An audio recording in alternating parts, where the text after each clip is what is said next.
ക്രൈസ്തവ സഭാ ചരിത്രത്തിലെ അനുഗ്രഹീതനായ ദൈവഭൃത്യനായിരുന്നു ജോൺ വെസ്ലി.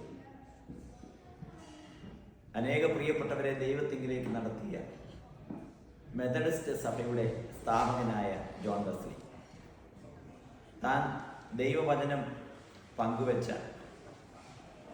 പുൾപിറ്റാണ് നമ്മൾ ഇപ്പോൾ കാണുന്നത്.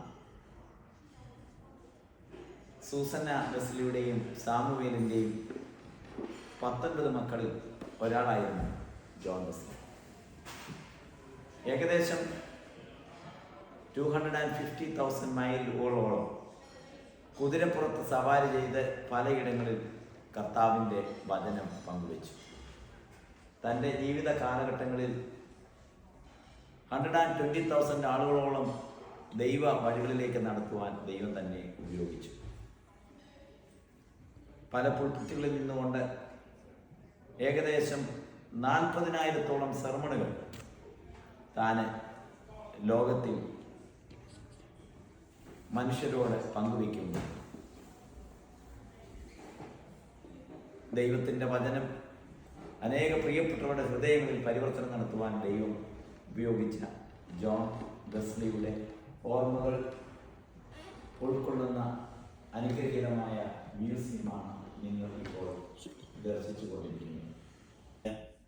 ജോൺ വെസ്ലിയുടെ ഓർമ്മകൾ ഉറങ്ങുന്ന സ്ഥലമാണ് ഇവിടുത്തെ വെസ്ലി മ്യൂസിയം ബ്രിസ്റ്റലിൽ.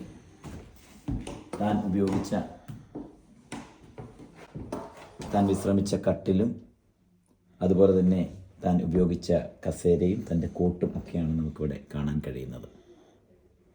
ക്രൈസ്തവ സഭാ ചരിത്രത്തിൽ ശക്തമായ സ്വാധീനം ചെലുത്തിയ പ്രഭാഷകനും തിയോളജിയനും സുവിശേഷകനുമായ ദൈവഭക്തൻ്റെ ആ കാലഘട്ടത്തിൽ ഉപയോഗിച്ച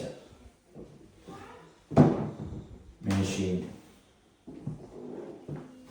കസേരയും ടേബിളുമൊക്കെയാണ് നമുക്ക് ഇവിടെ കാണാൻ കഴിയുന്നത്.